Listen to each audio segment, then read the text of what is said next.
Mabuhay, seja novamente muito bem-vindo a mais um vídeo da nossa sequência de vídeos do Desafio 365 Dias.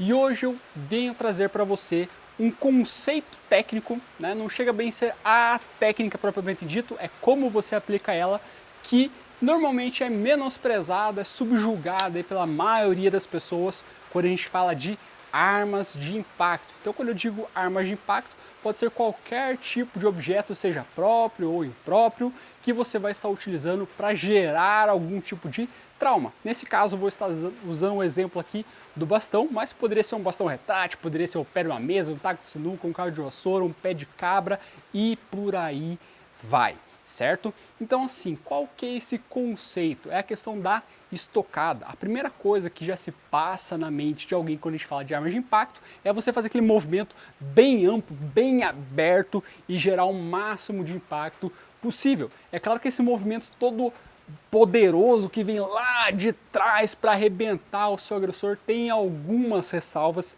certo? Existem formas mais inteligentes, por assim dizer, de você aplicar esse movimento, mas não é o fato, não é o objetivo de hoje, e sim da questão das estocadas, que normalmente, como eu disse, são muito subjugadas por essa questão do impacto. O pessoal fala, pô, Flávio, mas uma estocada com bastão parece gerar muito menos trauma, é muito menos efetivo, tem muito menos impacto, tem muito menos poder de efeito, e de fato tudo isso é verdade. Realmente você vai ter menos energia para impactar o agressor do outro lado. Porém, você utilizando da forma correta, você trabalhando a sua tática e a sua estratégia de forma apropriada, você consegue tirar grandes vantagens disso. Quer ver, por exemplo? Vamos começar com o seguinte. Então aqui eu tenho um bastão, certo? De mais ou menos ali os seus 70 centímetros por uns 20 de diâmetro. Digamos que eu vou te atacar com o meu bastão, certo? Vou te dar aquele porradão clichê que a gente sempre vê, né? Exatamente este movimento aqui, que até a gente chama de movimento número 1, por ser o mais padronizado possível. E aí você tem lá um objeto lá atrás, né? Mais ou menos desse tamanho, e conforme ele vai aproximando, aproximando, aproximando, ele vai ficando maior, maior, maior, maior. Chega aqui, o que era um negócio mais ou menos desse tamanho, se tornou desse tamanho aqui na sua frente. Fez sentido? Perfeito.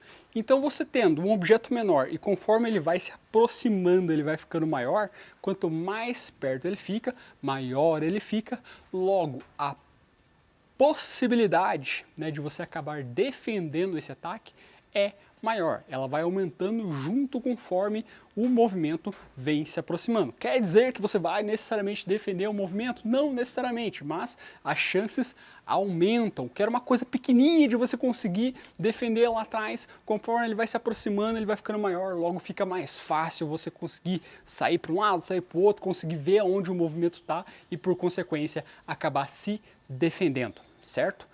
Agora, utilizando esse mesmo bastão, certo? Eu coloco ele aqui na sua frente, até ver se eu consigo focar aqui no bastão, certo? Tem um trocinho pequenininho aqui, né, de mais ou menos ali os seus 20 centímetros de diâmetro. Então é um trocinho minúsculo que você está vendo aqui atrás. Aí eu vou aproximando, aproximando, aproximando, aproximando, aproximando, aproximando, aproximando, aproximando, aproximando. O que era isso aqui acabou se tornando isso aqui. Acho que você não conseguiu nem ver a diferença que fez na abertura aqui dos meus dedos. Por quê? Porque é muito pequena. Ou seja, a probabilidade de você acabar defendendo esse tipo de movimento é infinitamente menor.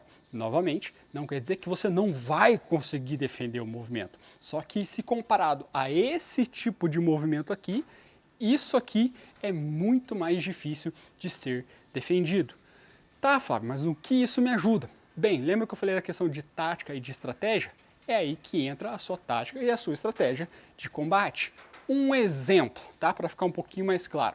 Digamos, você precisou entrar no conflito. Tá? O seu agressor ele está em pronto emprego, ele está em 100%, ele não foi atingido ainda, ele está com uma arma na mão, seja um outro bastão, uma outra arma de impacto, ou até mesmo uma faca, ou qualquer que seja.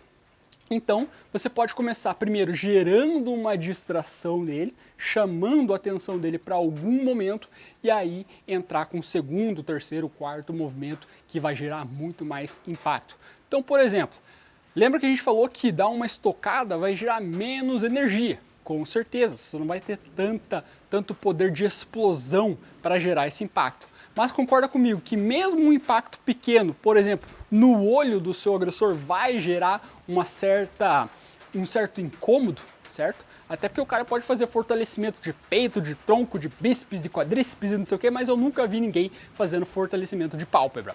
Ou seja, você dar uma bastãozada, entrar lá com a ponta no olho do seu agressor, vai incomodar. Enquanto ele gera esse efeito de distração, é onde você entra com movimentos muito mais traumáticos, muito mais lesivos. Então, em vez de você fazer aquele movimento já de primeira e ter aquela possibilidade maior do seu agressor talvez defendê-la, você gera uma distração e aí entra muito mais forte e com muito mais trauma.